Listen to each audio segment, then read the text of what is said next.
Bem-vindos a todos ao primeiro Congresso Internacional de Autopesquisologia, que também é a 5ª jornada de autopesquisa conscienciológica.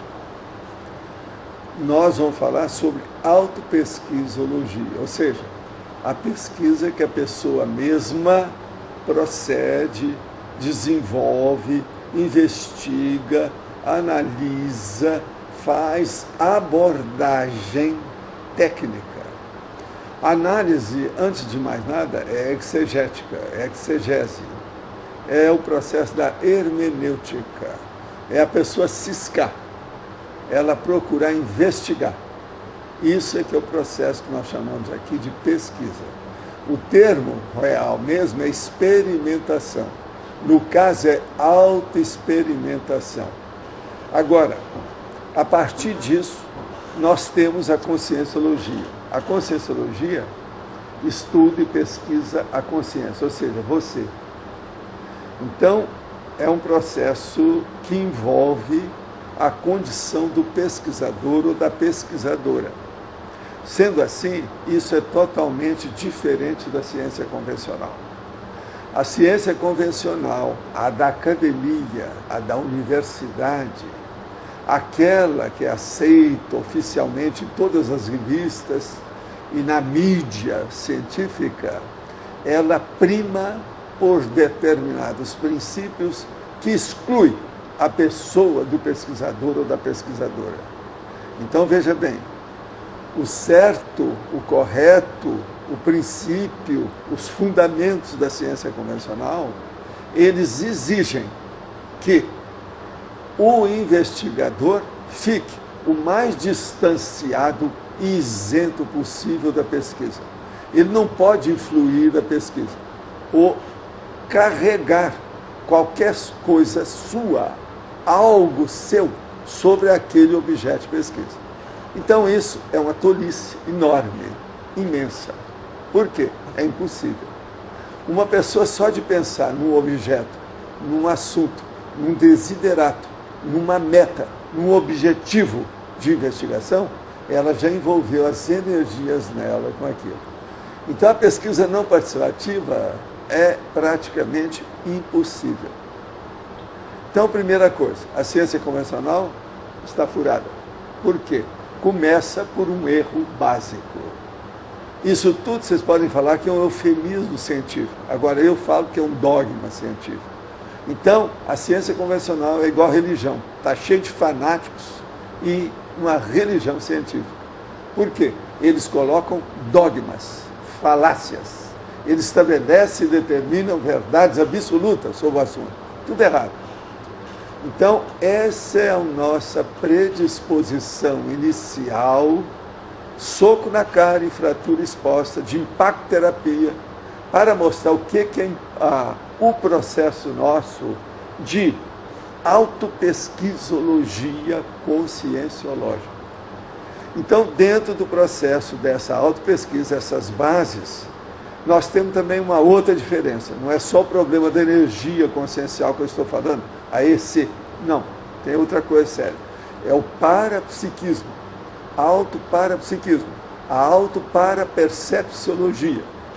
Então, nós, dentro da conscienciologia, analisamos a consciência de modo não só do corpo, mas de todos os veículos de manifestação. Nós chamamos isso de holossoma, a holossomatologia. E outra coisa, nós não analisamos a consciência apenas nessa dimensão, mas em todas as dimensões que existem. Então, é a multidimensionalidade. Agora, a partir dessa condição, nós vamos ver, então, que a nossa abrangência ela é cosmovisiológica. Ela não é monovisiológica, ela não é materiológica, ela não é eletronótica. A ciência convencional, nós já demos um nome há muitos anos, que ela é eletronótica, ou seja, são os fanóticos e psicóticos do elétron. Só vem o elétron. Eles não veem que eles têm uma consciência que é muito além, acima e mais séria do que o elétron. Agora, a partir disso, então, vamos entender.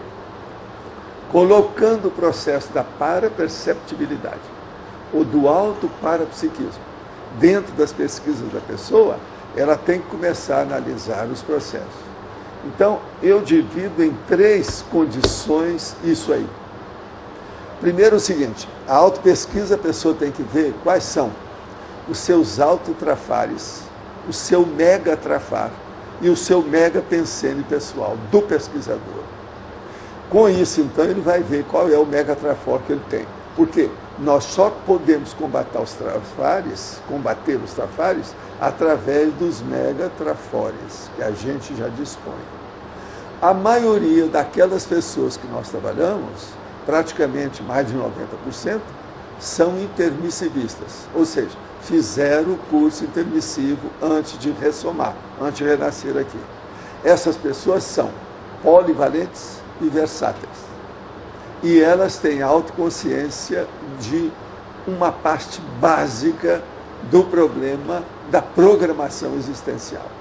Então, isso ajuda para a pessoa analisar e identificar o megapensene pessoal que ela possui, que ela emprega, que ela usa, que ela desenvolve. Então, a partir disso, é o processo pessoal do pesquisador. Além disso, o pesquisador ou a pesquisadora tem que olhar quem é que são seus companheiros dentro da autopesquisa. Por quê? Uma pessoa pode fazer uma heteroavaliação do pesquisador, se ele pedir, através, por exemplo, do conscienciograma. Isso ajuda. Agora, é necessário, então, que a pessoa veja o seu círculo de relações. Qual é a equipe que ele tem? Qual é a inventariologia do seu trabalho, dos seus, vamos dizer, tudo aquilo que a pessoa tem como inventário de bens para ser aplicado na autopesquisologia. Então, qual é aquele conjunto, as coleções de trabalho intelectual, mental, somático, instrumental que você tem para aplicar também na sua autopesquisa? Isso também é muito importante. Você tem biblioteca pessoal sua? Essa biblioteca é baseada em quê? Qual a natureza dos livros que você gosta mais de ler, de estudar, de pesquisar? Sem leitura, não há pesquisa. Sem leitura, não há processo de investigação de alto nível. Uma outra coisa, toda pesquisa, mesmo a pessoal, tem que começar na holoteca e tem que acabar na holoteca. Por quê? Às vezes você está pesquisando um tema que diz respeito à sua pessoa, que já tem 1000 outros que já pesquisaram. É o caso de você rever o trabalho deles e examinar o que pode aplicar de novidade para ver o que você é diferente dos outros. Não existe consciência igual a outra. Ninguém é idêntico, nem gêmeos idênticos são iguais. Não há identidade absoluta em ninguém. Então, a partir disso, nós vamos estudar então o quê? A pesquisa, a autopesquisa sua, interassistencial. Se você está na vida e não ajuda os outros, você está perdendo sua vida. Quem vem a essa dimensão, nesse nível consciencial da intermissibilidade, do curso intermissivo, da cosmoética, da prioridade, do princípio da descrença, ele tem que ajudar os outros. Se ele não está ajudando os outros, se ele não faz interassistencialidade, ele está perdendo tempo. Para isso, então, nós temos que estudar o processo que nós começamos a falar aqui, da energia consciencial. Então, você domina o EV, o estado vibracional? Você faz o arco voltaico, crânio chacral? A partir disso, é bom ver o manual da TENEPS e ver se você já tem capacidade para enfrentar a TENEPS. A TENEPS precisa do autoparapsiquismo para ajudar as consciex e consis. E outra coisa séria, a TENEPS é para o resto da vida. É o compromisso mais sério que a pessoa pode, vamos dizer, firmar nessa vida humana. Porque enquanto a pessoa estiver válida, o certo é ela se dedicar ao processo da TENEPS e o trabalho é diário. Agora, a partir disso, então, nós temos aí já algumas orientações ou determinações ou linhas de atividade que você pode pesquisar. Primeira coisa, ninguém está livre de autopesquisa. Ninguém conhece totalmente a si mesmo. Ninguém, por exemplo, é capaz de enfrentar o conscienciograma com 95% de possibilidade de acerto. A maioria erra redondamente. conscienciograma. Conscienciograma que eu estou falando, que tem aí 100 folhas de avaliação para a pessoa ver o que ela é e o que ela não é. De modo que é muito importante esses dados simples que nós estamos falando com essa veemência toda. Agora, a partir disso, então, vamos ver o problema do holopensene, que é a atmosfera, a egrégora, o local que a pessoa vive, o ambiente. Então, a primeira coisa, você tem uma base física e essa base física é energeticamente blindada.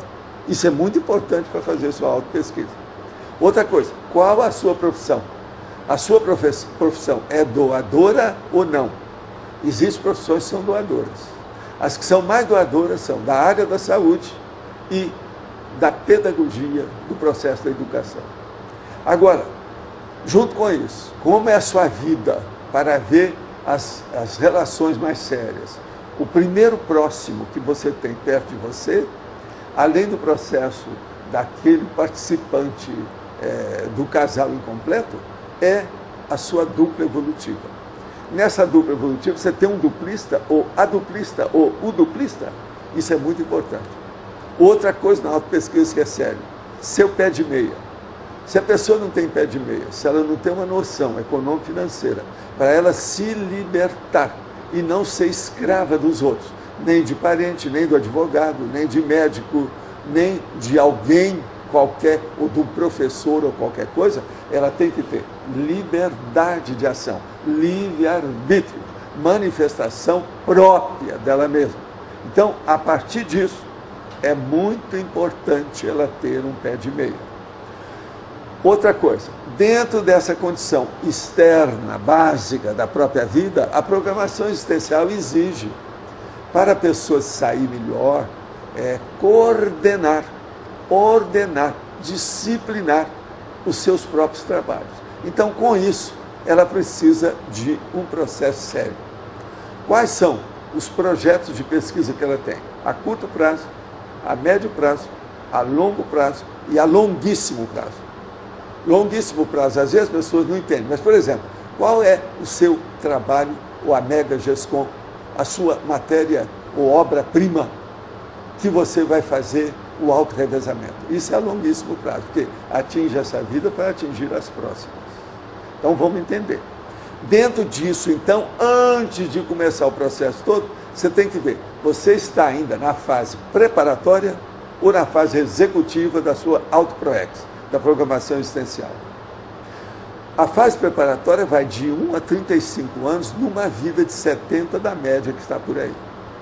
E vai de 36 a 70 na fase executiva. Aí já não é mais a preparatória. Então, por exemplo, se você tem até 35 anos, você está na fase de preparação ainda. A coisa começa a endurecer e ficar mais sério a partir dos 36. Uma pessoa que começar, veja bem, numa determinada ideia da fase preparatória, sua TENEPS, vamos supor que ela faça isso aos 26 anos, quando ela se tornou totalmente madura. O cérebro já não desenvolve mais. Com 26, é o máximo que a pessoa tem. A inteligência que ela vai ter é aquilo. Não vai passar daquilo. Depende dela agora fortalecer, enriquecer, potencializar os seus processos de intelecção. Então, 26 anos, as epífises ósseas já se consolidaram. A pessoa não cresce mais. O crescimento é apenas de espichar. Por exemplo, a orelha, o nariz da pessoa.